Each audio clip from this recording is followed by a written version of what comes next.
Beam me up, Scotty. This quote is something every science fiction lover will know. Although it was never said in this manner on the show, interestingly enough, teleportation wasn't exactly a new idea when Star Trek and Scotty made it famous. It was awe-inspiring to see the transporter in action.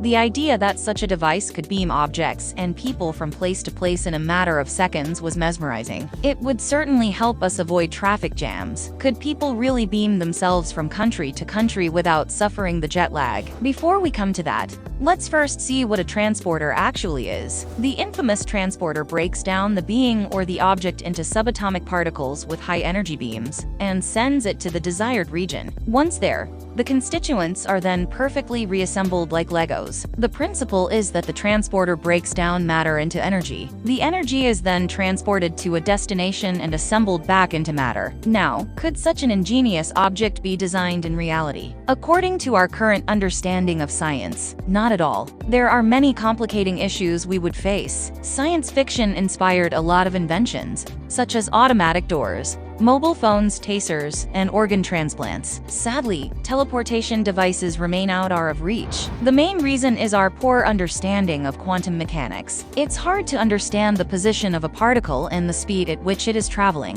For example, let's say I took a puppy, and the transporter broke it down into its subatomic particles. We would have no idea where each of the puppy particles are, nor the direction in which they are moving. Without knowing that, how would we guide the puppy particles to their destination? On top of that, we would also have to keep track of so many particles. Suppose a few particles get lost on the way, the puppy therefore wouldn't be reassembled correctly. It would be like losing a crucial Lego piece that holds the entire structure together. Even with these obvious challenges, a few German scientists made a transporter of sorts. The machine, which they decided to call Scotty, breaks down an object placed inside it, while scanning it simultaneously and sending this data to the receiver at a particular location. There is a relocate button that, when pressed, signals to the receiver to start making a 3D replica of the scanned item. As the sending unit scans and destroys the object, the receiving unit reconstructs it at the other end. Pretty cool, right? Although you probably guessed already, a puppy definitely couldn't be transported this way. At least not with any hopes of keeping it alive. Another problem is that of material. Let's say that you tried to teleport an expensive gold necklace. In the destructive scanning procedure,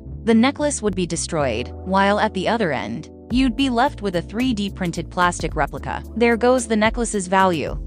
The whole dematerializing and rematerializing of matter isn't something to which I'd like to subject my body. The idea that all my cells would be broken down into subatomic particles and then reassembled is freaky. If by any chance my cells weren't reconstructed properly and some DNA damage took place, it could lead to serious consequences, like cancer. How could we possibly ensure that the reconstruction process works perfectly? Another issue is that quantum mechanics now discusses the possibility of a soul. How would something like that be transported? The soul is believed to be raw energy, so could this energy be carried by the transporter? Another question is whether a person's behavior or personality would be affected by teleportation. How does one carry a person's consciousness? Would a transporter ever be possible? I don't think a transporter is something that humans will be able to create. I hope I'm wrong, but it seems almost impossible. The risks associated with it are far too great. We simply don't understand enough about biology or quantum physics to ensure that our particles would be reassembled perfectly. Plus, I don't know how many would volunteer to test a transporter,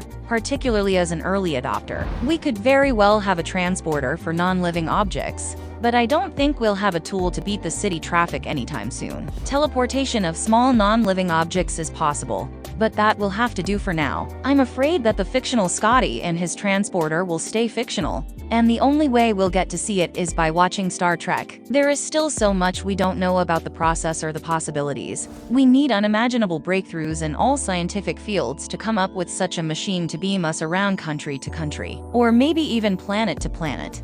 Thanks for watching. See you on the next one. Oh, and don't forget to subscribe.